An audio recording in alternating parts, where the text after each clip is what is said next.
The phone rang as I was finishing breakfast. It was an old machine with a disc. I refused to change it for something more modern, despite my son's constant taunts. Pearl always said that phone would bring us luck, but luck left our house with her 5 years ago. Hello? My voice sounded hoarse. It was unusual to talk in the morning, as no one usually did. Dad? It's Ebner. I straightened involuntarily, as if my son could see me through the phone line. Ebner rarely called, only when he needed something. Good morning, son. Listen, it's my birthday this Saturday, remember? Ebner didn't wait for me to answer. We're having a family dinner. Ernestina insists you come. I knew that wasn't true. My sister-in-law Ernestina never insisted on my presence.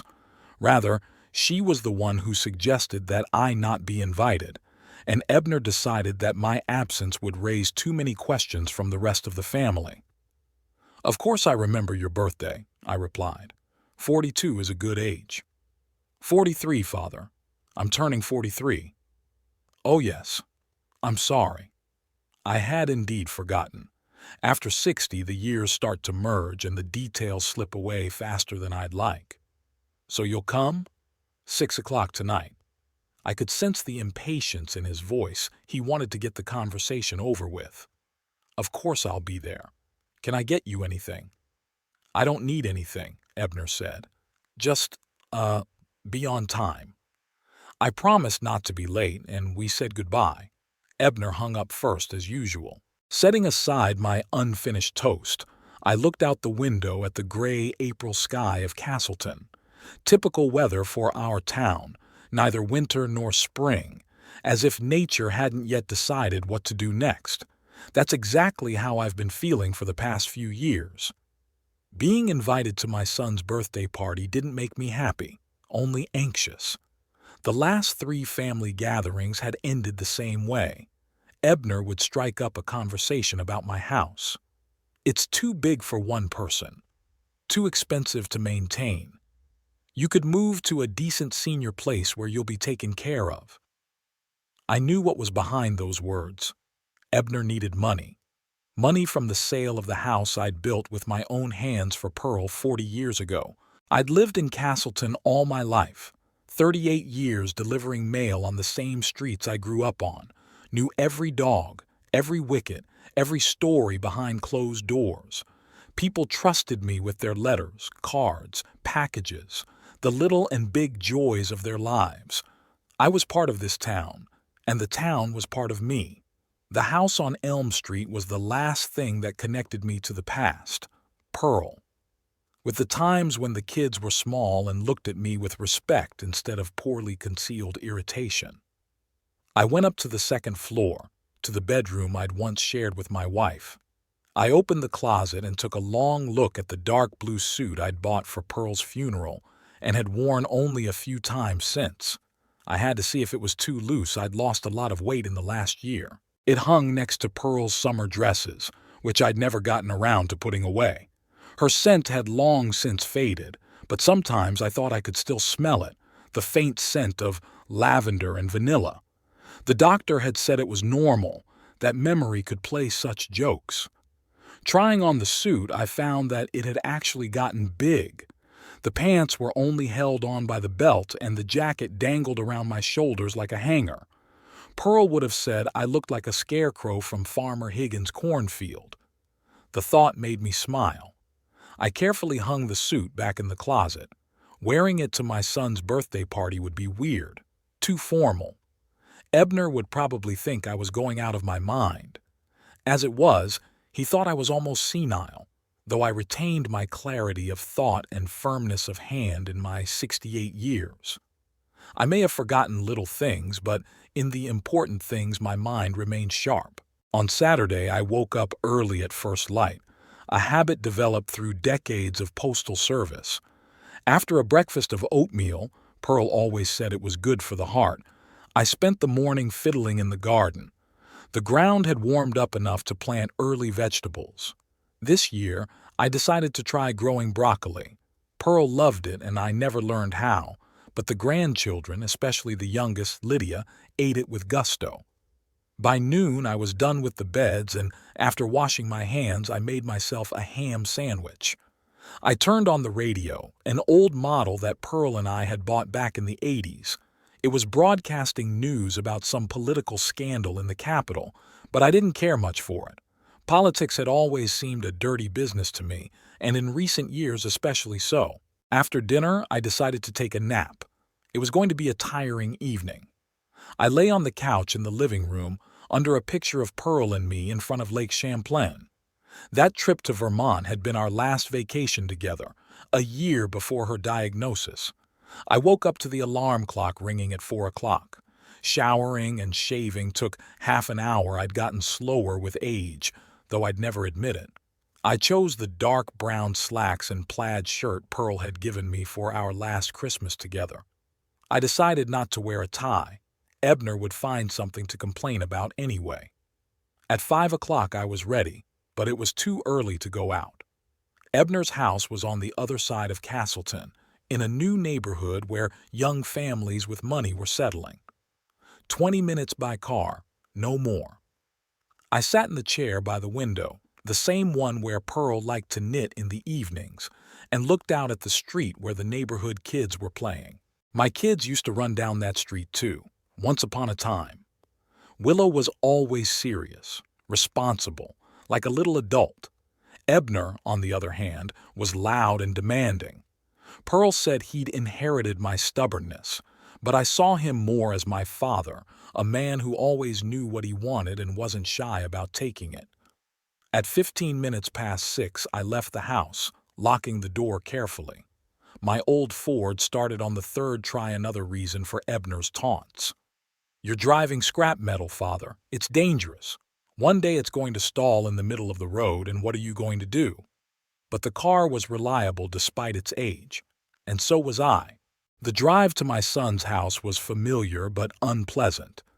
Every time I drove past new houses with perfect lawns and identical mailboxes, I felt like a stranger. Castleton was changing, becoming part of the big world, losing its character and coziness. Perhaps it was just senile grumpiness, but I missed the town of my youth. As I pulled up to Ebner's house, a 2-story brick building with columns at the entrance.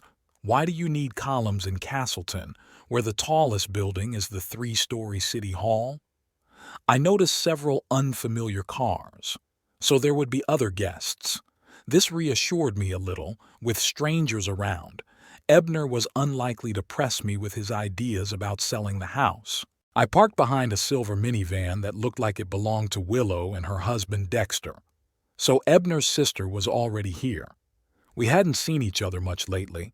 She lived in Portland, 3 hours away, and was busy working for an insurance company. Willow had always been kinder to her old dad than Ebner, though she too felt I should move on after Pearl's death. I slowly got out of the car, feeling my back aching after the half-hour drive. I pulled a small package out of the back seat, a gift for Ebner, my father's old silver cufflinks. Not that my son had ever worn them, but it was a family heirloom, and I tried to follow tradition. The front door opened before I even rang the bell.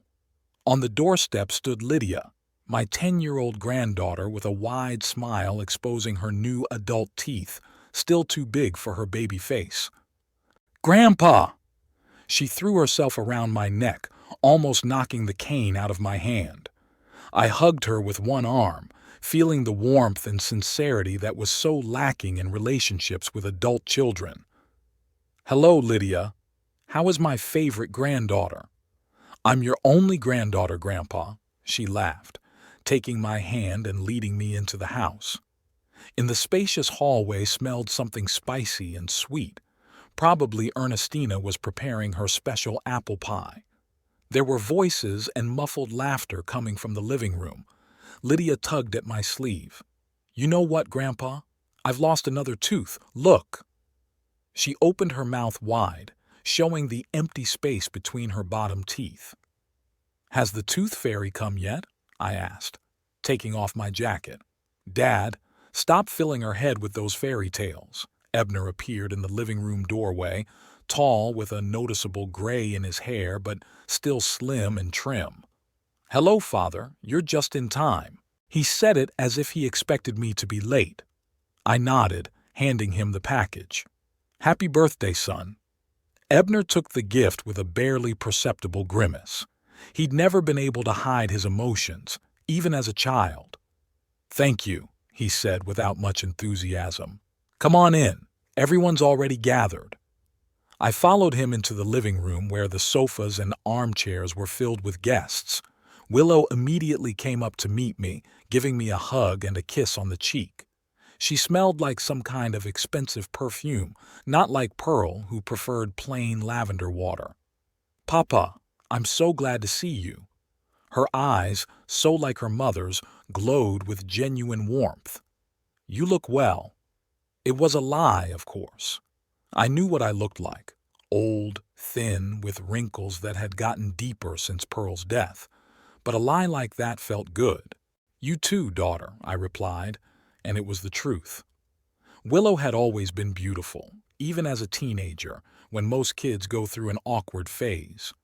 Dexter, her husband, shook my hand, firmly, but without being overly forceful. He was a good man, an accountant, quiet and reliable. Pearl approved of him, which was the highest praise. "Hello, Mr. Lamston," he said with a smile. "How are you?" "Not bad for an old man," I said, sitting down in the chair he offered me. I knew the other guests vaguely, a couple of Ebner's business friends, neighbors whose names kept slipping my mind. They nodded politely at me, but made no conversation.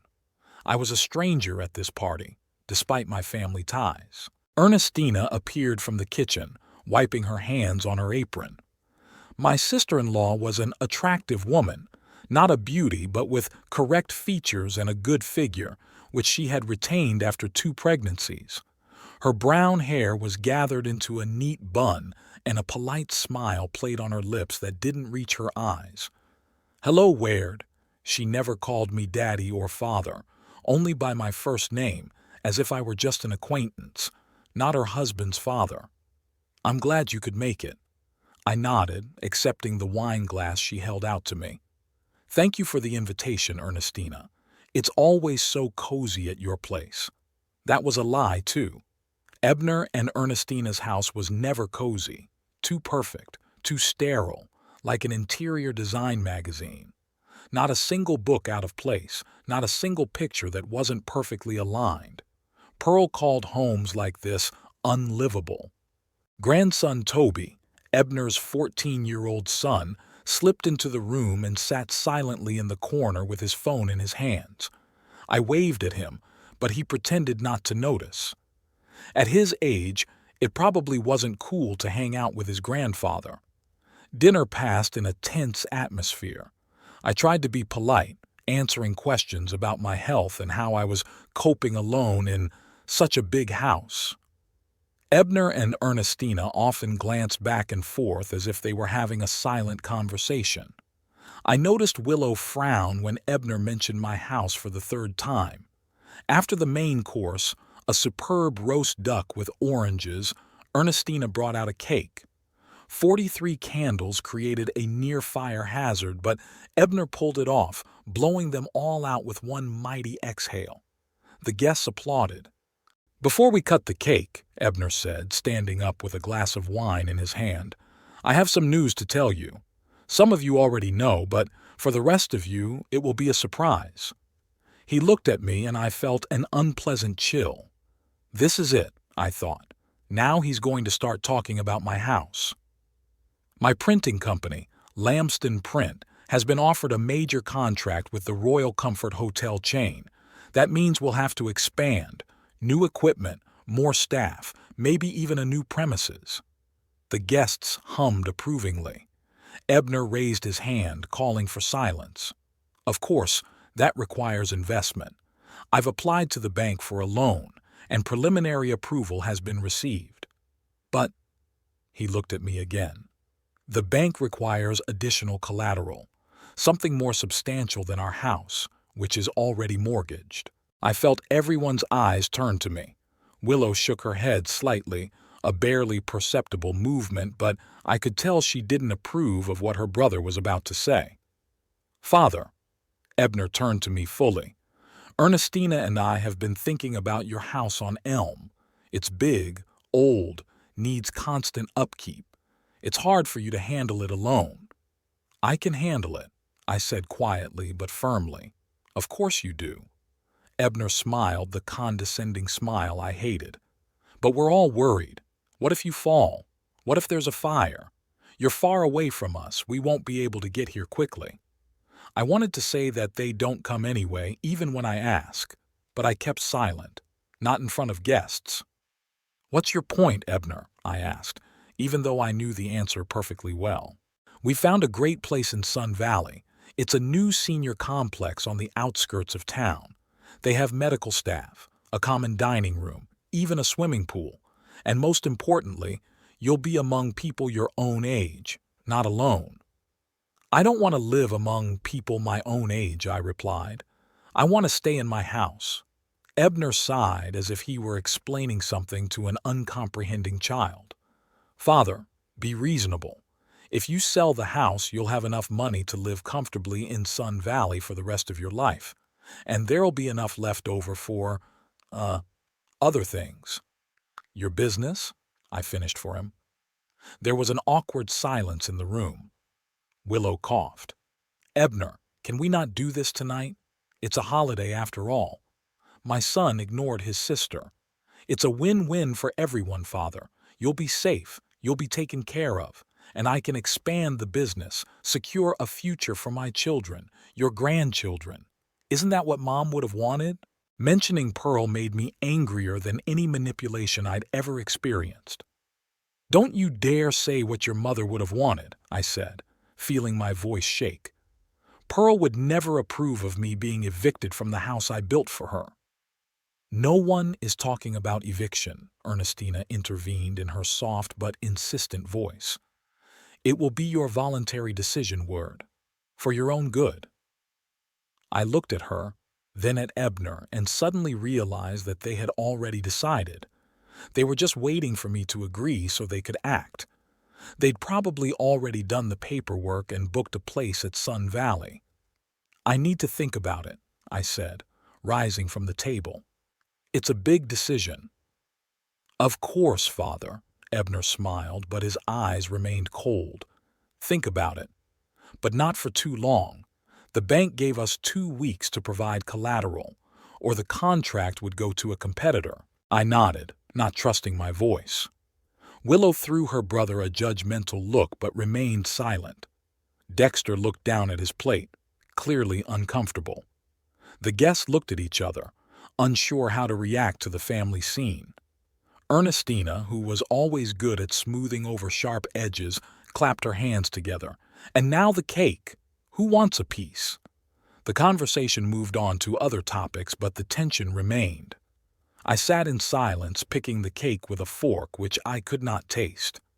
My mind was spinning with thoughts of home, of Pearl, of how quickly my children had forgotten everything we'd taught them: respect for their elders, family values, selflessness. When Ebner proclaimed a toast to his future success, I raised my glass with everyone else but didn't drink. I looked at my son and saw a stranger to whom I was only an obstacle to greater wealth. "What has happened to us, Pearl?" I thought, looking out the window at the darkening Castleton sky. "Where did we go wrong?" After an awkward conversation about my house, dinner continued in a strange, strained atmosphere. The guests tried to pretend nothing had happened, but their voices were a little louder than usual. Their laughter was nervous, and their glances slid in my direction every now and then. I became the unwitting center of attention, an old man trying to be evicted from his own home under the pretense of caring. A classic family drama that everyone there hoped to avoid in their own lives. Ernestina bustled around the table, pouring wine and offering a dessert refill. Her smile seemed glued on and her movements too abrupt. She'd always been a perfectionist, and any crack in the facade of perfect family life threw her off balance. Ebner, contrary to my expectations, didn't back down. After drinking more wine, he became even more insistent, as if the alcohol had given him the courage for a conversation he'd been planning for a long time. "You know," he said, addressing all the guests but looking at me, "my father has always been stubborn. Pearl, my mother, often said it was easier to move a mountain than to change his mind." Several of the guests chuckled politely. I kept a calm expression on my face, even though everything was boiling inside. Ebner never spoke of his mother by name in my presence. It was his way of distancing himself, of showing that Pearl didn't just belong to me. But now it was no longer stubbornness, but how do I put this softer? Ebner paused as if he were really searching for words, though I had no doubt his speech had been prepared in advance. An unwillingness to recognize reality. Age changes. "Ebner," Willow said quietly, but my brother ignored her. "2 weeks ago," he continued, looking at the guests, "I stopped by my father's house unannounced. You know what I found? The gas stove was on. No fire, just gas going. And my father was sitting quietly beside it, reading the newspaper, not noticing anything. It was a lie. 2 weeks ago, Ebner did come by, but there was no stove on. I wanted to object, but I knew it would look like an excuse and therefore an admission of guilt. Last month," Ebner raised his voice, sensing that he had my attention, "my dad forgot to pay the electric bill. I had to go over there and take care of it.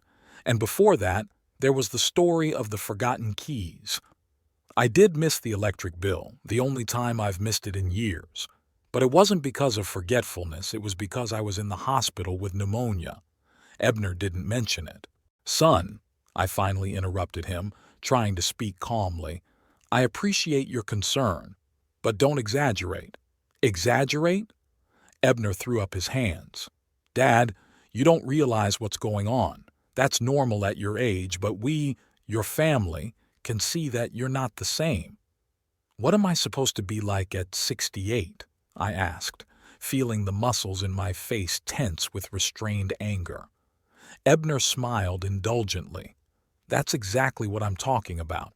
You're 69, Dad. You've forgotten your age again." I did turn 69 in February, but I used to think of myself as 68 years old, which is what happens when the days blend into a monotonous sequence. But I realized that, to everyone here, it was another sign of my fading. "So," Ebner turned to the other guests, as if I were no longer able to participate in the conversation, "Ernestina and I found a great place. Sun Valley is not a nursing home, as some might think. It's an active living complex for seniors." I noticed a few of the guests looked at each other. Everyone knew that active living complex was just a euphemism for a nursing home designed to sound less intimidating. "It's got everything you need," Ernestina interjected enthusiastically. "Nurses around the clock, panic buttons in every room, a common dining room with a dietary menu. And the price is right," Willow added quietly. "It's not cheap," Ebner nodded, "but if we sell my father's house, we'll have enough money for years to come. And we're going to have to sell it someday, so why not now when it might do us some good?" "Benefit to whom?" I asked, looking straight into my son's eyes. There was an awkward pause. Dexter, Willow's husband, coughed and tried to change the subject. "That's a great cake, Ernestina. Did you bake it yourself?" But Ebner didn't let his wife answer. "Good for everyone, Father. For you, safety and care. For us, peace of mind for you. And yes, for my business too, I make no secret of that. But don't you want your children and grandchildren to prosper?" "I want my children and grandchildren to learn to respect my wishes," I answered quietly, but firmly. "This house is not just an asset. It's—" "We know," Ebner interrupted, rolling his eyes. "This is the house you built for Mom. We've heard that story 1,000 times, but Mom's been gone for 5 years and you're clinging to the past instead of thinking about the future." Mentioning Pearl in that context hurt more than any hint of my failure. I felt my fingertips go numb, a sure sign of rising blood pressure. I needed to calm down. I took a deep breath and exhaled slowly, just like Dr. Hansen had taught me to do. "Let's change the subject," Willow suggested, noticing my condition. "Today was Ebner's birthday, not a family council." "Yeah, you're right." Ebner suddenly smiled, as if he'd just remembered the holiday. "I propose a toast to the future, to new beginnings and bold decisions." He raised his glass and everyone followed suit. I also took mine, half filled with red wine, which I almost never drank. Alcohol did not mix well with my medications.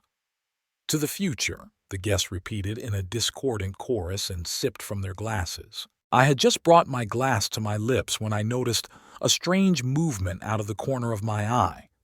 Ebner, who sat at my right hand, quickly removed his hand from my glass. It was almost imperceptible, if it hadn't been for my years as a mailman, when I'd learned to notice the smallest details. I would have missed the gesture. I pretended to take a sip, but in fact the wine didn't even touch my lips. Examining the glass closely, I noticed nothing unusual, no powder on the surface, no change in color. But my intuition, which rarely failed me, signaled danger. Why would Ebner put something in my glass? Thoughts raced frantically through my mind. Poison me? No, too drastic even for Ebner. Probably some kind of laxative or diuretic to embarrass me in front of the guests, proving my helplessness once again. "See, he can't even control his bowels, bladder. He needs constant care." The perfect argument to convince everyone of the need for me to move to Sun Valley. Outrage fought in my soul with longing. Would my own son really be willing to do such a despicable thing? For what? For money? Or had his dislike for me grown over the years to the point where he was willing to humiliate his own father for petty gratification? Meanwhile, the conversation at the table returned to its usual course.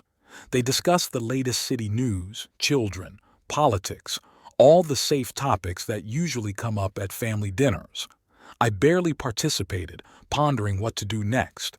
I could just not drink the wine, but then Ebner's plan would still work. He'd say I'd become paranoid, afraid of my own family, making up conspiracies. Another sign of senile dementia. I could accuse him right here, in front of everyone, but who would believe an old man without proof? Ebner would just laugh and wag his finger at the guests, saying, "See what I was talking about?" And that's when I came up with an idea. Simple, but effective. An eye for an eye, as the Bible says.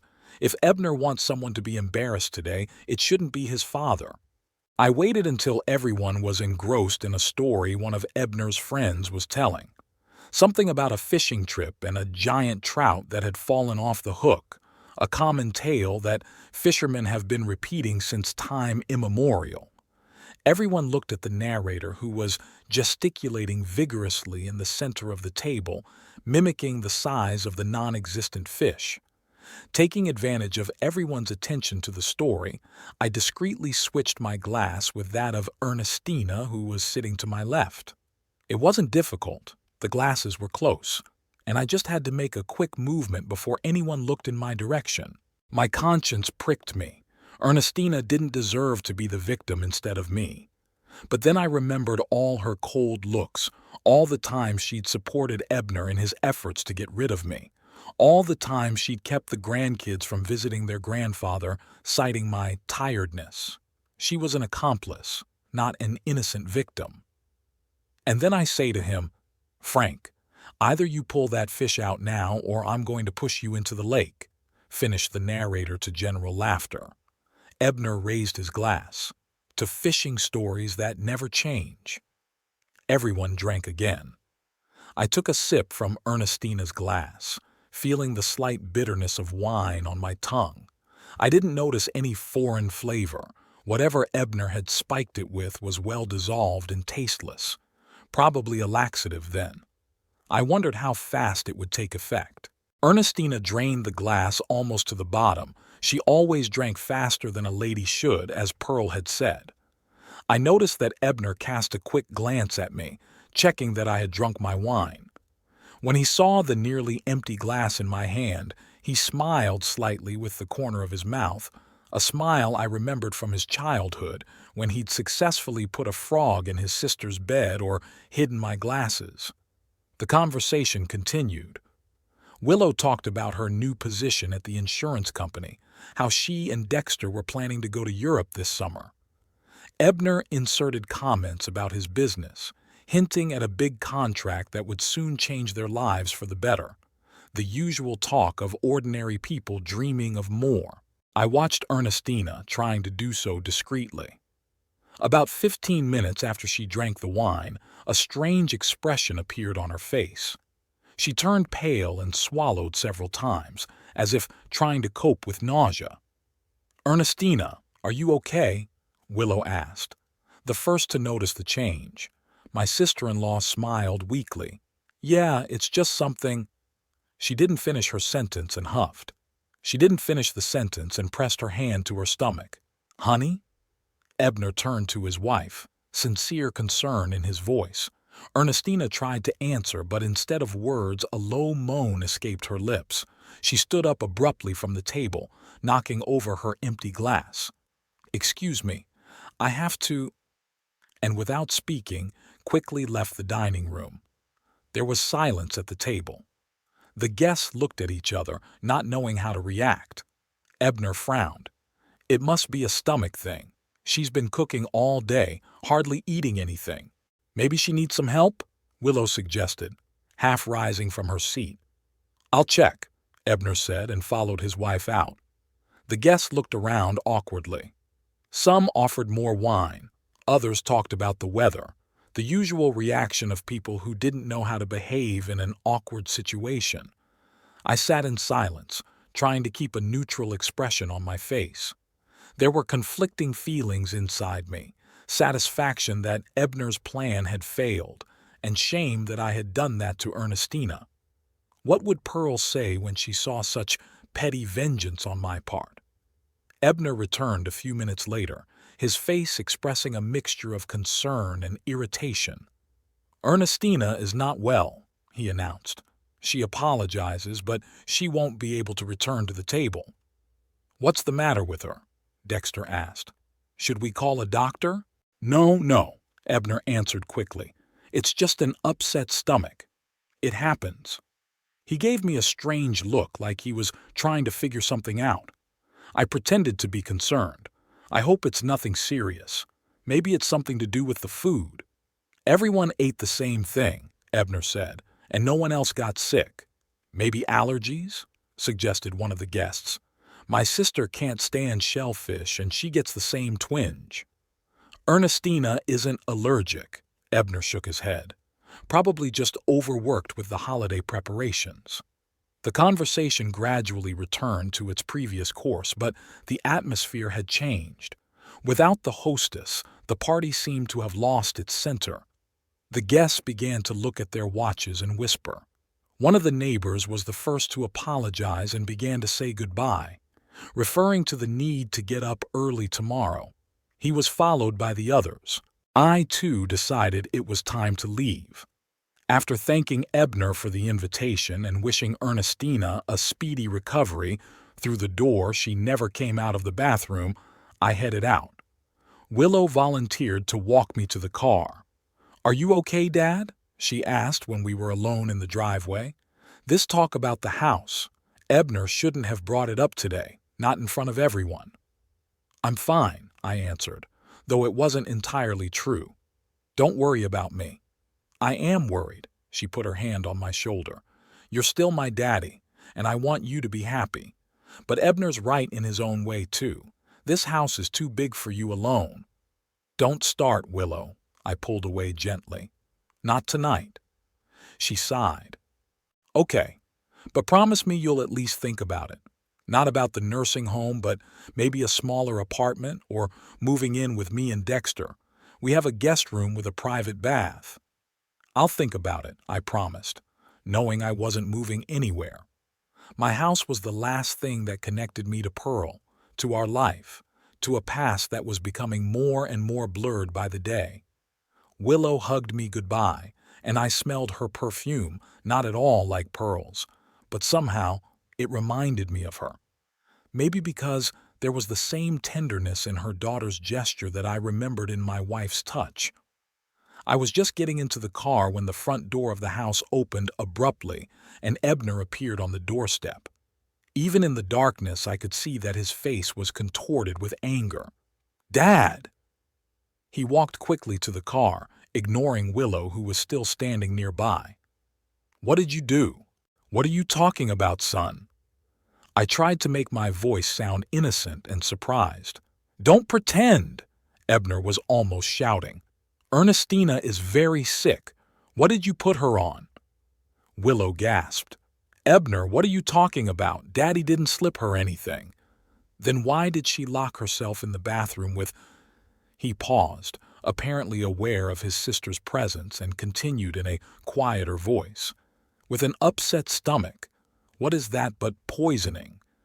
"Maybe food poisoning," I suggested. "Or a virus." "Don't you dare make a fool of me." Ebner leaned against the open car window, his face only a few centimeters from mine. "I saw you switch glasses. Do you think I'm blind?" I stayed calm, even though my heart was pounding like crazy. "I don't know what you're talking about, Ebner." "What glasses?" "You know which ones," he said through gritted teeth. "Yours and Ernestina's. Somehow you found out and decided to take revenge. But you won't get away with it, old man." "Ebner, that's enough," Willow intervened, pulling her brother away from the car. "You're drunk and you're talking nonsense. Dad didn't poison anyone. Why would he do that?" Ebner looked at me with such hatred that I could almost physically feel the heat of it. But there was something else in that look too. Confusion. Incomprehension. He knew I'd somehow figured out his plan, but he couldn't figure out how. "This isn't over," he said quietly without shouting, which made his words sound even more menacing. "You can't cling to the past forever, Father. Change is inevitable, whether you like it or not." He turned and headed back into the house with a quick stride, leaving Willow at a loss. "What was that all about?" she asked, walking back to my car. "Why is Ebner accusing you of poisoning Ernestina? That's absurd." I shrugged. "Your brother always had a flair for the dramatic. He must have had too much to drink." Willow shook her head. "No, there's something wrong. I've never seen him so angry." She glared at me. "Daddy, are you sure you don't know why he's so angry?" I could have told her the truth. I could have explained that Ebner had tried to humiliate me by putting something in my glass and how I'd turned the situation against him. Willow was always fair. She'd understand, I guess. But something held me back. Maybe a reluctance to drag my daughter into the conflict between me and my son. Maybe I was ashamed of my own petty behavior. Or maybe I was just tired of it all and wanted to get back to my quiet, empty house. "I don't know, honey," I said, starting the car. "Maybe it'll be clearer in the morning. Say hi to Dexter." Willow was clearly not satisfied with my answer, but she didn't insist. She gave me another hug through the car window and backed out, letting me pull out of the driveway. In the rearview mirror, I saw her standing with her arms crossed over her chest, watching the car drive away. Farther away, in the lighted doorway, Ebner's silhouette darkened as he watched us. I drove through the night streets of Castleton feeling a strange mixture of satisfaction and bitterness. What had happened tonight was only a symptom of a much deeper problem. My family had fallen apart and I didn't know if I could put it back together again. Turning on the radio, I heard an old song that Pearl and I had often listened to when we were young. The tune reminded me of a time when things were simpler, when the future seemed bright and promising, and my children looked at me with love instead of annoyance.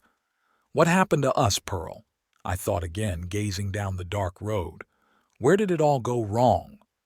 There was no answer, of course, only the quiet music from the speakers and the thought that tomorrow I would have to face the consequences of tonight. And they, I was sure, would not be long in coming. I woke up early, as usual. Old letter carrier habits don't disappear with retirement. My body still considered 5 in the morning the perfect time to start the day. For a while, I just lay there, looking up at the ceiling and listening to the silence of the house. Somewhere in the back of the building was the ticking of an old wall clock that Pearl had bought on sale during our first year of marriage.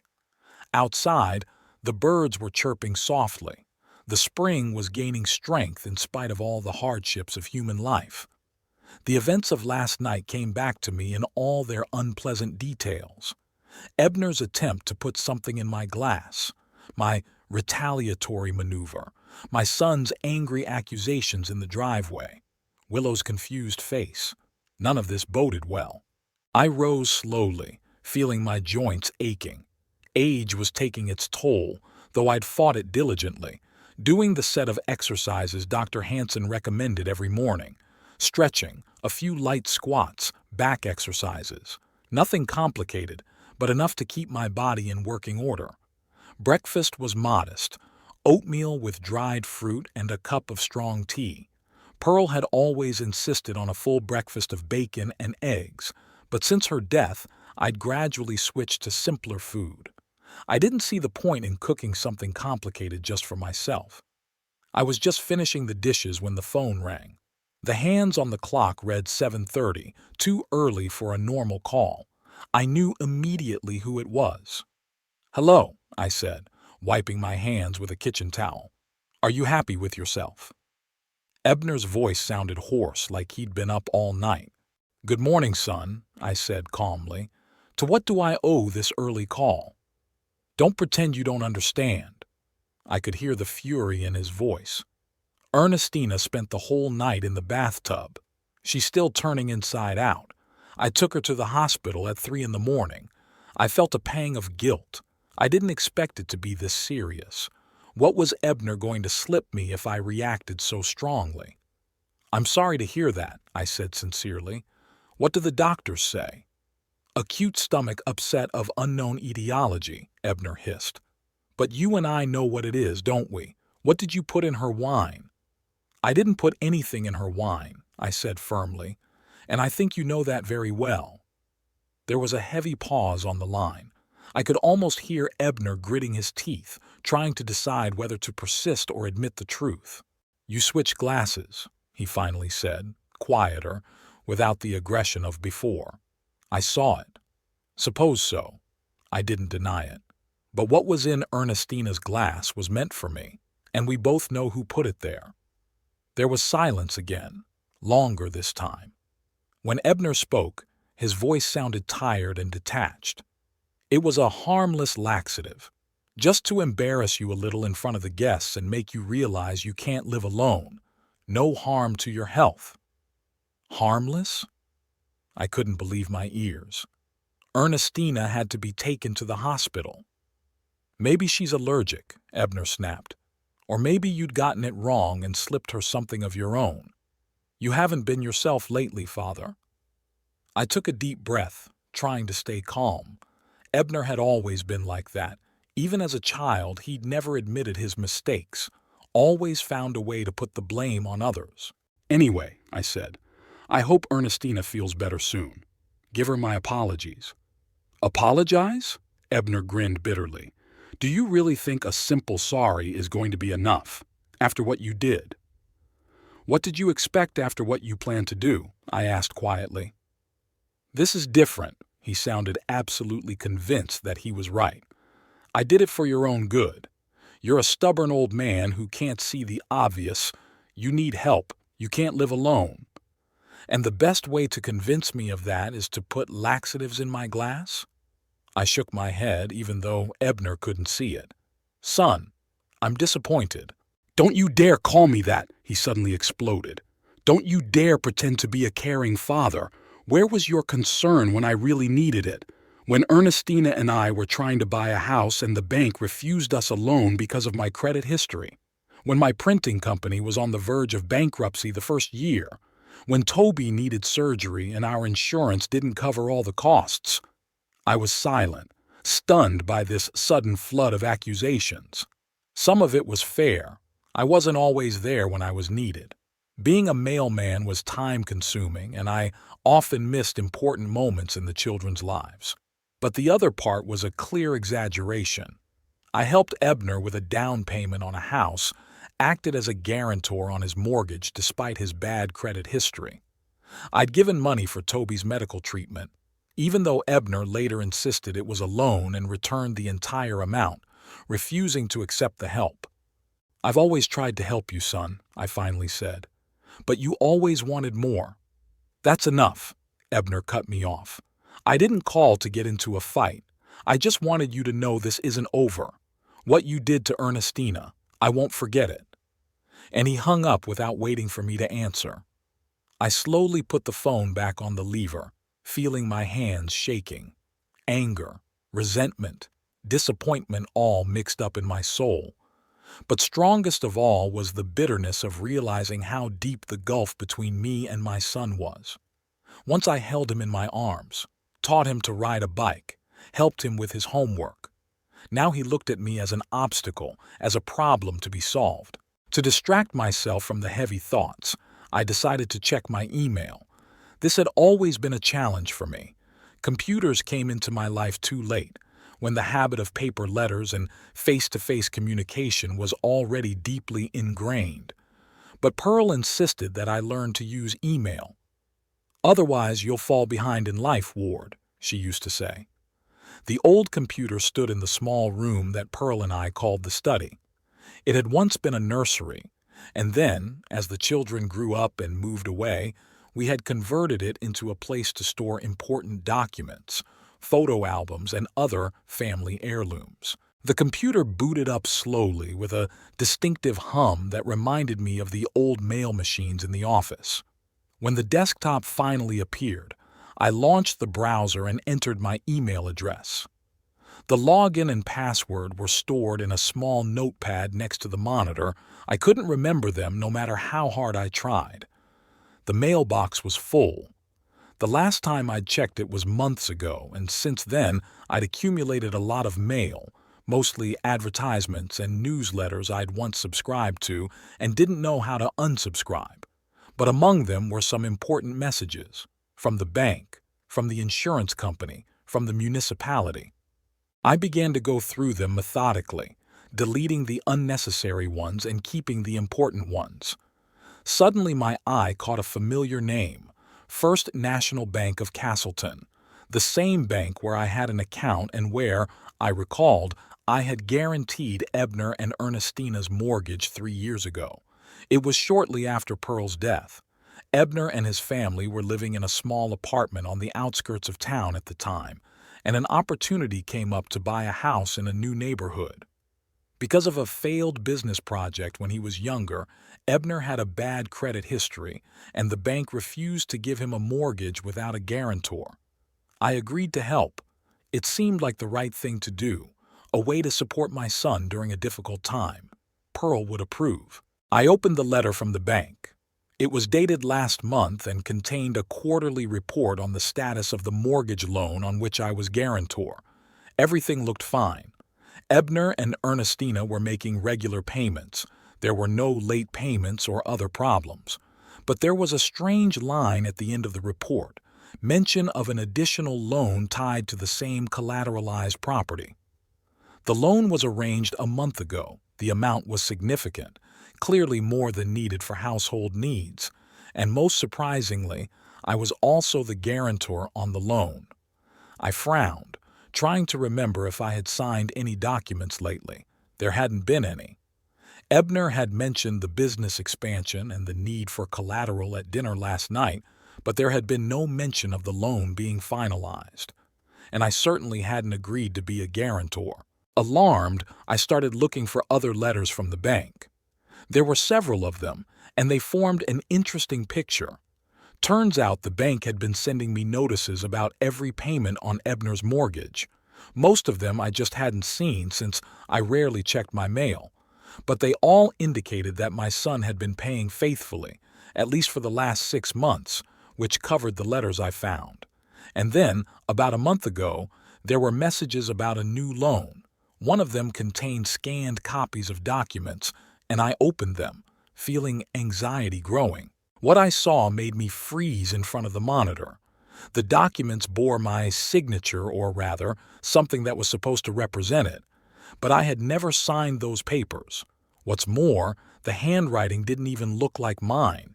It was a crude forgery that anyone who knew my real signature would have easily recognized. Ebner had forged my signature. My own son committed forgery to get a loan to grow his business. He had used me without asking permission, without saying a word, simply appropriating my name and my responsibility. I felt nausea come up to my throat. This was betrayal in its purest form. It was one thing to want me to sell the house and move into a nursing home, but it was quite another to forge my signature on financial documents. It was no longer just disrespectful, it was a crime. Thoughts raced feverishly through my head. What to do? Call the bank? Call the police? Confront Ebner directly? Each option had its own consequences, and none seemed entirely correct. If I contacted the bank or the police, Ebner could face criminal prosecution. Despite everything that had happened, he was still my son, and the thought of him going to jail because of my statement was unbearable. Pearl would never approve. On the other hand, if I just ignored what had happened, it would mean acquiescing to Ebner's actions. And what if he can't make the loan payments? Then I'd be liable as guarantor. I could lose my house, my savings, everything I had left. I decided to print out the documents so I could have physical proof of the forgery.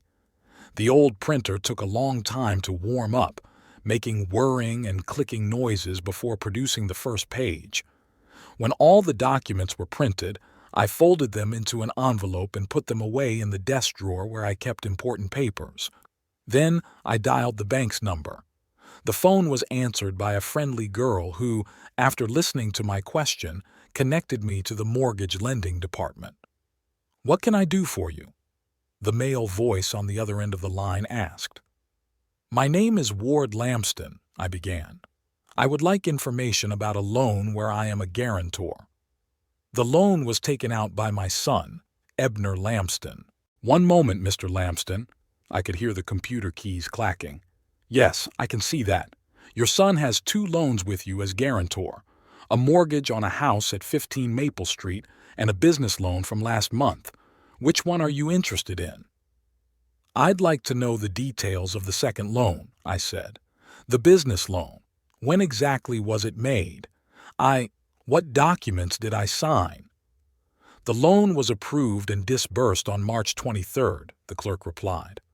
"As for the documents, we have a standard guarantee agreement with your signature, as well as an agreement to check your credit history. Everything is in order." "See, that's the thing. I didn't sign any documents," I said, feeling my heart start to beat faster. "I didn't agree to be a guarantor on this loan." There was a pause on the line. "Mr. Lamston, are you saying that your signature on the documents is forged?" There was a note of concern in the clerk's voice. "That's exactly what I'm saying," I confirmed. "In that case," he said slowly, "you must come to the bank in person with identification and make an official statement. This is a serious accusation that will require investigation. The police may be involved." "I understand," I said. "When can I come?"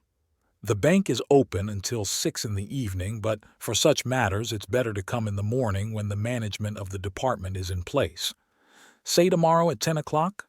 I agreed and hung up, feeling strangely empty. The decision had been made, there was no turning back. Tomorrow I would go to the bank and formally report the forgery of my signature. That would set in motion a process that could have the most serious consequences for Ebner. But something inside me changed after the call to the bank. Bitterness and resentment gave way to cold determination. Ebner had crossed a line. He hadn't just tried to manipulate me or humiliate me. He'd committed a crime that could cost me everything I had.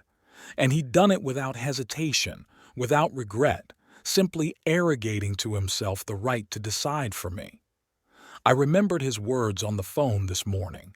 This isn't over. He was threatening me, his father, because his plan to humiliate me had failed. What would his actions be next? Another loan on my behalf? An attempt to declare me incompetent to gain control of my finances? Forced placement in a nursing home? No, I couldn't let this continue. It was time to put a stop to it, even if it meant conflict with my own son. Some lessons are only learned through pain, and it looked like Ebner was about to learn one of them. I went back into the study and sat down at the computer again. This time I opened the word processor and started typing slowly, with 2 fingers, just like Pearl had taught me. I wrote down everything that had happened in the last few days, all the facts, all the details that might matter. It was a diary of sorts, a testimony that might be needed if the situation escalated. When I had finished, I printed out the notes and put them in the same envelope where the documents from the bank were. Then I pulled my checkbook and bank statements for the past year out of my desk drawer. I needed to assess my financial situation, to see what I was risking and what resources I had available to resist. The numbers were disappointing. The letter carrier's pension didn't make me rich. Most of my savings had gone to Pearl's medical care in the last months of her life. I was left with a house, fully paid off, debt-free, but in need of constant maintenance and repairs, and a small amount in my bank account enough to live modestly as a retiree, but clearly not enough to cover a large loan if Ebner stopped making payments. I closed my eyes, feeling fatigue pile up on my shoulders.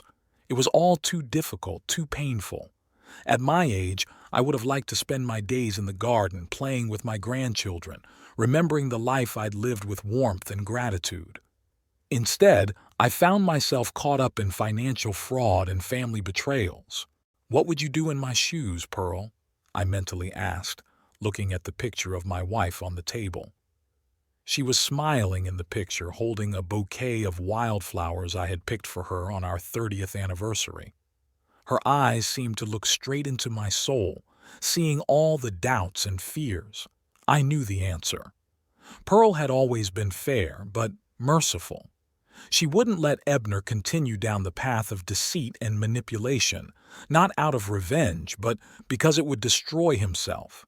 Sometimes love meant firmness, not indulgence. The decision is finally taking shape in my mind. Tomorrow I'll go to the bank and report the forgery of the signature. I'll withdraw my guarantee on both my mortgage and my business loan. Let Ebner face the consequences of his actions. Maybe this will be a lesson to him that will make him rethink his attitude toward life, money, and family. It's gonna hurt, for me and for him. But sometimes pain is necessary for healing. As Pearl said, quoting her mother, "A boil needs to be opened so it can heal." I put all the papers away, shut down the computer, and walked out of the study. The house seemed too big and empty, filled with ghosts of the past. But it was my home, my fortress, my last refuge, and I wasn't going to give it up without a fight. The sense of humiliation and betrayal I'd felt when I'd learned about the signature forgery had gradually transformed into cold determination. Ebner had to realize that every action had consequences, and if he thought I was a weak old man who could be manipulated and deceived, he was in for a nasty surprise. The morning was clear and cool, perfect weather for important decisions. I got up early, as usual, but instead of my usual routine, I carefully prepared for my trip to the bank. I picked out my best suit, the dark blue one I'd worn at Pearl's funeral. It still hung a little loose, but today it was just as well. I wanted to look serious and presentable. I shaved extra carefully, even spritzed on some cologne, the Old Spice that Pearl used to give me every Christmas. The smell triggered a flood of memories, our holidays, when the kids were small, when the family was still a unit. It all seemed so far away now, as if from another life. I put the documents in an old leather briefcase, checked to make sure I had my ID and bank cards. Everything was ready. One last look in the mirror showed a tired older man with a determined expression. "You got this, Waird," I said to my reflection, and walked out of the house. The First National Castleton Bank was located in the center of town, in an old stone building with columns. I often passed by it while delivering mail, but I rarely went inside. I preferred to withdraw money from the ATM, and paid most bills at the post office, the old-fashioned way. Inside, things had changed since the last time I'd been here. Fewer tellers, more computers. Young men in suits sat behind glass partitions talking to customers. Brightly colored posters advertised loans, deposits, investment opportunities. Everything looked modern and a little foreign to a person of my generation. Waiting for me in the office was a middle-aged man in an austere suit. He introduced himself as Morton Higgs, head of the mortgage lending department. Sitting next to him was a woman he introduced as Alice Farrow from the legal department. "Mr. Lamston," Higgs began after we had exchanged handshakes and I had sat down across from them, "yesterday you informed our employee that your signature on loan documents may have been forged. This is a very serious allegation and we would like to discuss it in detail." I nodded and took the printed documents out of my briefcase. "I never signed these papers," I said, pointing to the signature on the guarantee agreement. "That's not my handwriting. I didn't even know this loan existed until yesterday, when I checked my email and saw the notices from the bank." Farrow took the documents and scrutinized the signature. "Do you have any documents with your real signature with you for comparison?" she asked. I pulled out my passport and driver's license, as well as some checks I had signed recently. Farrow spent a long time comparing the signatures, occasionally glancing at me over her glasses. "Indeed, the signatures are noticeably different," she said at last. "Mr. Lamston, are you prepared to make an official statement about the forgery, and perhaps to give a statement to the police?" "Yes," I answered firmly. "I'm sure of what I'm saying." "Can you suggest who might have forged your signature?" Higgs asked, though I could see in his eyes that he already knew the answer. "My son, Ebner Lamston," I said, feeling the bitterness rise to my throat. "He's the only one who had motive and opportunity. The loan is on his business, from his application." Higgs nodded as if that confirmed his hunch. "Mr. Lamston, let me explain what happens next. We will suspend the loan and begin an internal investigation. If the forgery is confirmed, we will be forced to contact law enforcement. Forging a signature on financial documents is a felony." I took a deep breath. Despite the determination with which I'd come here, the thought of Ebner facing criminal prosecution was heavy. "I understand," I said, "but there's something else." Higgs raised his eyebrows. "Yeah? I also want to withdraw my guarantee on the mortgage loan," I continued, "the one that was taken out 3 years ago when my son bought the house." "That's more complicated," Higgs frowned. "Unlike the business loan, your signature is real, I assume?" "Yes," I confirmed. "But then I agreed to be a guarantor under certain conditions. My son had promised that he would not take out additional loans against the house without my consent. He violated that condition by forging my signature. This is a material breach of our agreement." "I understand," I said. "But isn't the fact that my signature was forged on another loan sufficient reason to renegotiate all agreements with this client?" Higgs and Farrow looked at each other again. There was a look of surprise in their eyes as they had not expected such legal knowledge from an elderly pensioner.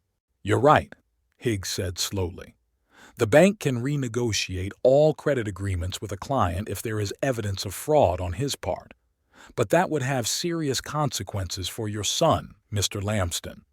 If we revoke the mortgage guarantee, he will have to either repay the loan in full immediately or provide other collateral. Otherwise, the bank will be forced to initiate foreclosure proceedings." I remained silent, contemplating the situation. I didn't want my grandchildren to end up on the street because of their father's mistakes. But at the same time, I knew I had to teach Ebner a lesson, to stop him before he went too far. "I have a suggestion," I said finally. "We freeze the business loan and start investigating the forgery. As for the mortgage, I'm willing to continue as guarantor, but on the condition that all payments go through me. That is, Ebner will wire the money to me, and I'll pay the mortgage. That way, I know that the payments are on time and in full." We spent the next hour going over the details. I signed the forged signature statement, agreed to participate in the investigation, and signed the new mortgage loan documents. Higgs explained that the bank would contact Ebner later today to notify him of the situation and the need to appear at the bank to resolve the matter. By the time I left the bank, it was almost noon. The bright spring sun was blinding my eyes, so I put on the old hat I always carried with me in the car. Before I got behind the wheel, I decided to walk around downtown to gather my thoughts. The phone in my jacket pocket vibrated, interrupting my musings. I pulled it out and saw my son's name on the screen. The bank had apparently already contacted him. I took a deep breath and answered, "Hello? What did you do?" Ebner's voice shook with rage. "Do you realize what you've done?" "Hello, son," I said calmly. "I believe the bank has already contacted you." "Contacted? They froze all my company's accounts. They've blocked credit. They want me to appear for an explanation. What kind of signature forgery are they talking about?" I kept quiet, giving him a chance to talk. Sometimes silence is more effective than words. "Dad, are you there?" Ebner's voice became even more tense. "Answer me." "I'm here," I said, "and I understand perfectly well. You forged my signature to get the loan. I discovered it and reported it to the bank.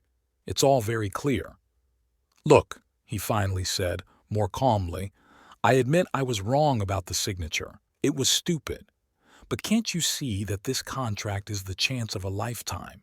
If I miss it, I'll never get another opportunity like this again. I can multiply the turnover of the print shop, hire new people, go to another level." "And for this you were willing to frame your own father?" I asked. "What if you couldn't pay the loan? The bank would have come after me, and I could have lost everything. My house, my savings, everything I had left." "I wouldn't have let that happen," Ebner said confidently. "Everything had been calculated. The contract guaranteed a steady stream of payments that would more than cover all the loans." "You've always been sure of your plans," I said, "ever since high school. Remember when you wanted to open a comic book store, then the internet cafe, then the travel agency? All those projects ended the same way. You lost interest and money, and your mom and I had to help you out. Let's meet and talk like adults. I'm on my way to your place now. I'll be there in 20 minutes. Ebner arrived exactly 20 minutes after the call. His face was red with anger, his hair disheveled, his tie askew. He looked like he'd run out of the office in a panic, not taking care of his usually impeccable appearance. "Come in," I said, stepping aside. "I made tea." "Tea?" He grinned bitterly as I walked in with a tray. "Really? You ruined my life and now you're offering tea?" "I didn't ruin your life, Ebner," I said, setting the tray on the coffee table. "You put it in jeopardy when you decided to forge my signature." "It was a technicality." He raised his voice again. "Just a signature on a piece of paper, and you turned it into a disaster." "No, son," I shook my head. "It's not just a signature. It's a crime, and it's not your first step in that direction." "What are you talking about?" Ebner frowned. "About the laxative you put in my glass," I reminded him. "About how you manipulated me for years to get what you wanted. About how you turned Ernestina against me and even tried to influence Willow." "Bullshit!" Ebner cut him off. "You've become paranoid, Father. You see conspiracies where there aren't any." "I do?" I raised an eyebrow. "Then explain to me why you didn't ask my permission to bail me out, why you acted in secret." Ebner looked away. "I told you I wanted to save time. The contract had to be signed quickly or someone else would have gotten it. And so you decided to risk your freedom and my well-being." I shook my head. "No, Ebner, it wasn't a matter of rushing. You just knew I'd say no." "Of course you would," he suddenly exploded. "You always say no, always standing in the way of my success. When I wanted to go to business school, you insisted on community college. When I wanted to move to the big city, you and Mom talked me into staying in Castleton. All my life you clipped my wings, and now you wonder why I didn't come to you with my hand out once again." I was stunned by this flood of accusations. There was some truth to what Ebner had said. Pearl and I had indeed advised him not to rush into business school until he had decided on a direction, and we had expressed concern about his plans to move to a metropolitan area with no concrete prospects.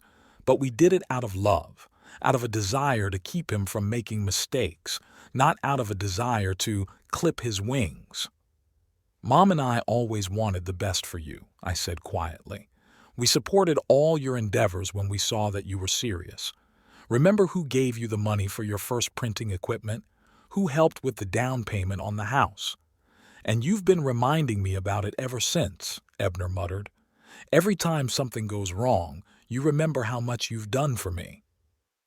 What happens now? He finally asked. With the loan, with the business, with the house? That's up to you, I replied. I offered the bank a compromise. They're willing to keep the mortgage on the condition that all payments go through me. That is, you will transfer the money to me, and I will pay the mortgage. Like a child who can't be trusted with money, Ebner grinned bitterly. Like a man who's abused his trust, I corrected him. As for the business loan, the bank has launched an investigation. If they find evidence of forgery, and they will, the case may be turned over to the police. Ebner turned pale. Is that what you want? To have your son tried for fraud? Of course not, I shook my head. But I want you to understand the gravity of the situation. You crossed the line, Ebner, and now you have to face the consequences. Do you have any other financing options? I asked. Other investors? Partners? Ebner shook his head. I tried, but no one wants to invest in small businesses in Castleton. Too small a market, too much risk. What about selling a stake in the business? I suggested. Do you have any employees who could become partners? Maybe, Ebner said uncertainly. Harvey, my deputy, has been wanting to get in on the action for a long time, but his contribution alone won't be enough. Start there, I advised. Talk to Harvey, look for other potential investors, and be honest with the bank. Admit your mistake. Offer a repayment plan. What about my house? Ebner asked. If the bank pulls the mortgage, I've already told you, I'm willing to continue as guarantor under new conditions. You won't have to worry about the mortgage if you're honest with me. Ebner was silent for a long time, pondering my words. Then suddenly he asked, Why are you doing this? After everything I've said and done, why are you still trying to help? I smiled sadly. Because you are my son, and because your mother would never forgive me if I let you fall when I could have reached out my hand. At the mention of Pearl, Ebner's eyes moistened. He turned away quickly, trying to hide his emotions. I don't understand you, Father, he said quietly. You could have just ignored the fake and everything would have been fine. Instead, you caused trouble for all of us, and now you're offering to help. I caused trouble? I shook my head. No, Ebner. You created the problems when you decided you could cheat on your own father. I just didn't let you escape the consequences. Sometimes that's what help is all about, letting a person realize their mistakes and correct them. News travels fast in a small town, especially when it comes to a scandal like identity fraud. Toward the evening of the same day I was meeting with Ebner, I got a call from Willow. Her voice sounded worried, almost frightened. Dad, is it true? What Dexter told me? That Ebner forged your signature on some bank documents? I sighed. Some of the bank clerks must have known Dexter. Castleton was too small a town to keep anything a secret. Yes, dear, it's true, I answered, determined not to hide the reality of the situation from my daughter. Your brother took out a business loan using my signature without my knowledge. There was silence on the line. I could almost see Willow rubbing her forehead, a gesture she'd adopted from Pearl when she was upset or puzzled. I can't believe it, she finally said. I mean, it's a crime, Dad. What's going to happen now? I've already talked to Ebner, I said. We're trying to find a way out. The bank has opened an investigation, but I'm hoping we can resolve this without involving the police. "Oh my God," Willow whispered. "What about Ernestina? The kids? Do they know?" "I'm not sure," I answered honestly. "Ebner came alone. Maybe he hadn't told them yet." "I'll be there," Willow said firmly. "Tomorrow. Dexter will stay with the kids and I'll come to you. We need to discuss this as a family." I wanted to object, to say that she shouldn't get involved in the conflict between me and her brother, but part of me was glad that Willow was taking my side. My daughter and I hadn't been as close as we had been in recent years, and her support now meant more to me than I could put into words. "Okay," I said. "I'll be waiting for you." The next morning, as I was eating breakfast, the doorbell rang. When I opened it, I saw Ebner. He looked exhausted with dark circles under his eyes as if he'd been up all night.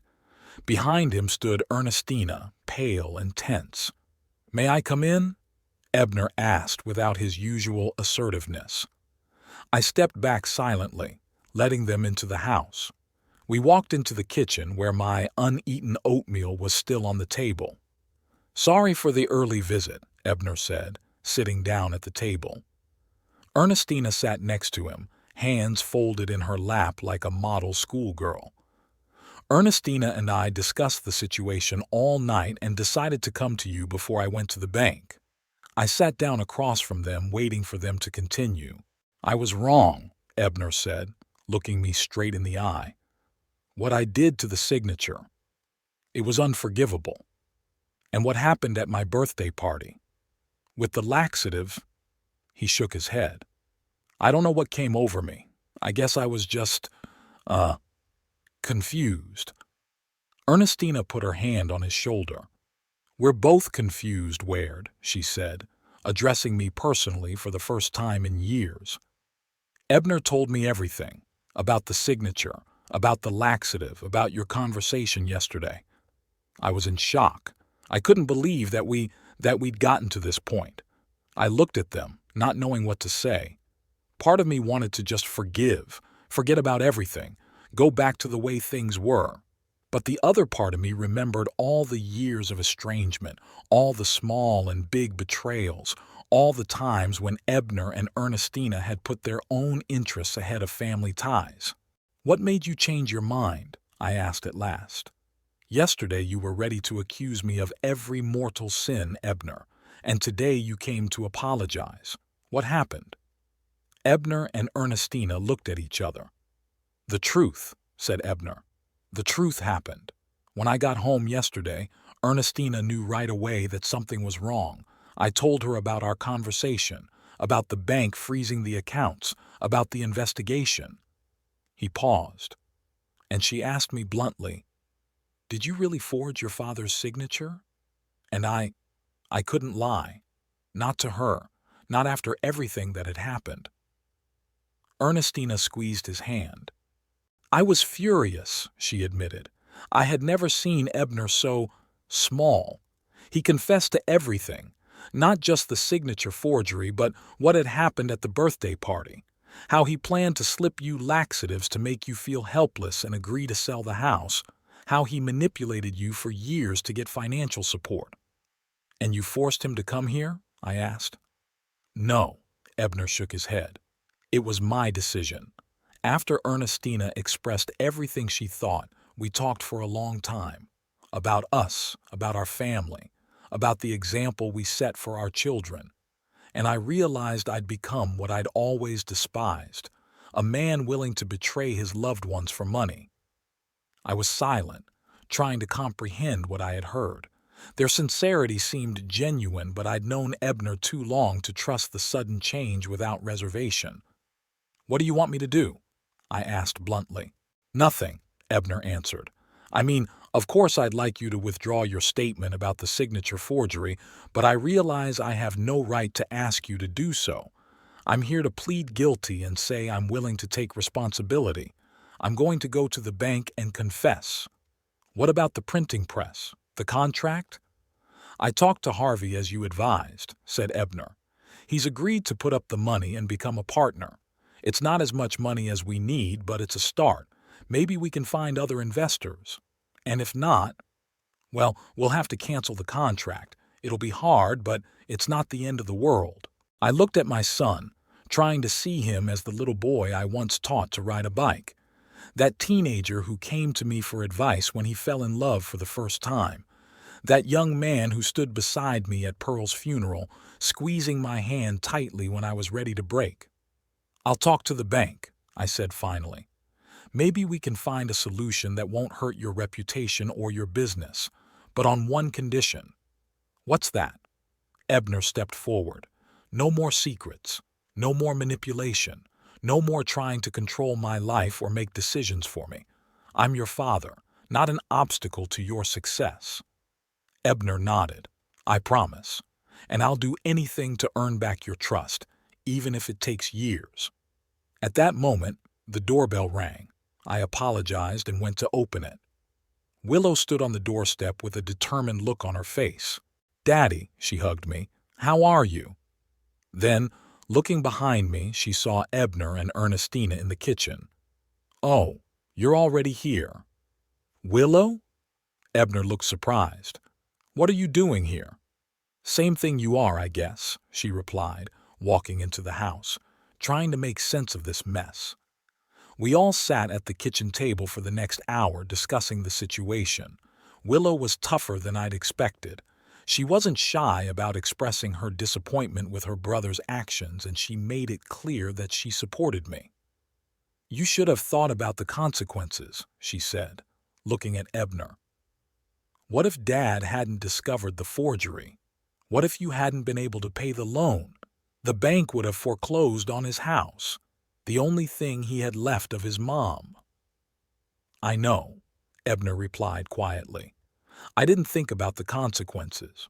Or rather, I only thought about the benefits, not the risks." "And it wouldn't be the first time," Willow added. "You've always been like this, always thinking that the world should fit you, not the other way around. Remember when you borrowed my car without asking and wrecked it? Or how you convinced your mom you needed money for your school books and bought concert tickets yourself?" Ebner lowered his eyes. "I remember, and I'm ashamed of it." "Shame is a good thing," Willow said. "Shame means you realize what you've done. But understanding isn't enough. It takes action to make things right." Ernestina, who had been silent for most of the conversation, suddenly spoke. "We have a plan," she said. "Ebner and I discussed it yesterday. First, he'll confess to the bank that he forged the signature and offer to repay the loan in installments. Second, we'll sell the second car to raise the down payment. Third, like Ebner said, he'll offer a stake in Harvey's business and maybe other investors." "And what about Wired's house?" Willow asked. "Do you still want him to sell it?" Ernestina shook her head. "No. We were wrong to try to pressure him. This house is his, and only he decides what to do with it." I listened to them, feeling strangely relieved. For the first time in a long time, we were having a truly honest conversation, without ulterior motives or innuendo. Even if Ebner and Ernestina weren't completely sincere, the very fact that we were discussing problems openly was already progress. "I think we all need to make some changes," I said as the discussion began to die down. "I'm not without blame for our deteriorating relationship either. After Pearl died, I shut myself away, withdrew from you. Maybe if I'd been more open, more available, things would have turned out differently." "Dad, don't blame yourself," Willow countered. "You had a right to grieve the way you needed to." "Yes," I agreed, "but 5 years is too long to live in the past. Pearl would want me to move on, to be a part of your lives, a part of your grandchildren's lives." I paused, gathering my thoughts. "I have a proposal, a compromise, if you will." All three of them looked at me with interest. "I won't sell the house," I said. "But I could convert the annex into a separate dwelling for myself.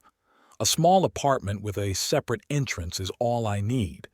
And the main house," I looked at Ebner and Ernestina, "could be a place for family gatherings, where the grandchildren could stay on weekends, where we could all gather for holidays, a family center of sorts." That's a wonderful idea," Willow said slowly, as if thinking it over. "You'd keep the house, but it would serve the whole family. And we could help fix up the outhouse, Ebner added. I'm good at construction, and Harvey's a former electrician, so he could do the new wiring. I could do the design, Ernestina suggested, and I was surprised to hear the genuine enthusiasm in her voice. Make it comfortable and cozy for you. We continued to discuss details, and gradually the idea became more and more concrete. The annex that used to be a workshop could indeed be converted into a small but comfortable apartment. It would require heating, plumbing, and the addition of a bathroom, but it was all doable. By noon, we had a rough plan of action. Ebner was to go to the bank and come clean. I promised to talk to the bank manager and ask for leniency, given that my son had pleaded guilty. Willow volunteered to help with the legal side of things. Her husband Dexter knew a good lawyer who could advise us. And Ernestina promised to start planning the renovation of the outhouse. As Ebner and Ernestina were leaving, my son stopped in the doorway and turned to me. "Thank you, Father," he said, "for giving me a chance to make things right. I won't let you down again." I nodded, not trusting my voice. Something in the look on Ebner's face, in his tone, reminded me of when we'd been really close. Maybe not all was lost yet. Willow stayed with me. We sat in the living room drinking tea and reminiscing about the past, the good times when Pearl was alive, when the kids were small, when the future seemed bright and cloudless. "Do you think he's really changed?" Willow asked, referring to Ebner. "Or is this just temporary remorse until he gets out of trouble?" I wondered. "I don't know," I answered honestly. "People can change, but it usually happens slowly, with difficulty. Ebner had always been impulsive, always looking for the easy way out, but he's also always been capable of genuine love and affection. I guess time will tell." "Do you?" Willow looked at me carefully. "Are you really ready to forgive him after everything he's done?" "I'm working on it," I said. "Forgiveness is a process, not an overnight decision. I want to forgive him. I want to trust that he can change. But trust has to be earned. We'll see how he behaves in the coming months." Willow smiled. "You know, you're an amazing man, Dad. After everything that's happened, you're still able to give people a chance. Mom would be proud of you." The thought that Pearl would be proud of me warmed my heart. I had so often questioned my decisions after her death, so often wondered what she would have done in my place. Maybe I was finally beginning to find my own path. The following weeks were filled with activity. Ebner, as promised, honestly confessed to the bank about the signature forgery. Thanks to my plea and the fact that he had come forward with the confession himself, the bank decided not to take the case to the police, limiting itself to a fine and temporary closure of the line of credit. The business loan was canceled, but Ebner managed to find other investors, including Harvey, and although the amount was less than he had originally planned, it was enough to fulfill the minimum requirements of the contract. Renovation of the annex began almost immediately. Ebner came every weekend with tools and materials, sometimes with Harvey, sometimes with other friends. Willow and Dexter also helped when they could. Even the grandchildren participated. Toby turned out to be a good helper with the hammer, and Lydia was enthusiastic about choosing colors for the walls and curtains. Ernestina was completely transformed in her attitude toward me. She called almost every day, consulting on the layout, bringing fabric samples and furniture catalogs. One day she confided to me that she had always felt uncomfortable in my presence, thinking I was judging her as not being a good enough wife for my son. "I was wrong," she said. "Instead of trying to get to know you better, I distanced myself. And then it was too late, or so it seemed to me." "It's never too late for new beginnings," I replied, quoting Pearl, who always believed in the possibility of change. By early summer, the addition was ready. 60 square meters of personal space, a bedroom, a small living room, a kitchenette, and a bathroom. Everything was new, modern, but with a touch of antiquity that I had always appreciated. Ernestina had done a great job of selecting furniture and accessories that perfectly matched my taste, although I had never told her that directly. Moving day became a real family celebration. Ebner barbecued in the backyard. Willow baked Mom's apple pie from an old recipe, and the grandchildren ran around the garden playing hide and seek. Looking at them, I felt something long forgotten come back, a sense of belonging, a sense of family. In the evening, when everyone had dispersed, I sat in my new living room, looking out the window at the main house. The lamps in the windows created a warm, cozy glow. I thought about Pearl, about how much she loved this house, how she had put her soul into it. She would approve of my decision, I was sure. The house continued to serve the family, though not in the way we had originally planned. I pulled an old silver watch out of my pocket, a gift from Pearl for our 20th anniversary. It had long since gone, but I carried it around with me as a talisman, a reminder of a time that couldn't be brought back but could be treasured. Maybe it was time to put them in for repair, to get them going again. Maybe it's time to move forward, not forgetting the past, but not living it either. By defending my dignity, by resisting Ebner's manipulations, I'd not only regained my self-respect, but, oddly enough, I'd earned the respect of my family. Not ostentatious deference out of fear or self-interest, but real respect based on understanding and acceptance. A new chapter of my life was just beginning. And though I knew there were still many challenges ahead, that my relationship with Ebner was still fragile and needed work, I looked forward to the future with hope. For the first time in a long time, I didn't feel like a lonely old man clinging to the past, but part of something bigger, a family that had found its way back to each other despite all the challenges. In the small annex that was now my home, I could live independently, keeping my habits and rituals intact. And in the big house, the grandchildren could stay overnight, visit on weekends, filling the old walls with new laughter and new memories. It was a compromise that worked for all of us, preserving the past while creating space for the future.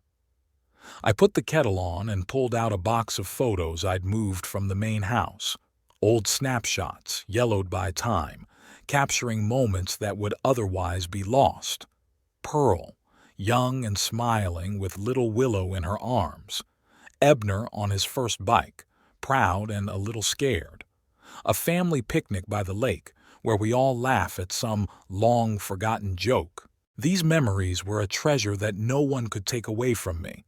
But now I realized they were meant to be a foundation, not a prison. A foundation for new relationships, new traditions, a new life. The kettle whistled, bringing me back to the present. I made tea, not in a single cup as I usually did, but in the small teapot Ernestina had given me as a housewarming gift. "In case you have guests," she said with a smile. And I realized that now there really could be guests. Children, grandchildren, maybe even new friends. Life went on, opening up new possibilities, new horizons. I sat down in the chair by the window, the same one in which Pearl liked to knit in the evenings, and raised my cup in a quiet toast. "Here's to new beginnings, Pearl," I thought. "Here's to the family we've made. Here's to the future that's just beginning."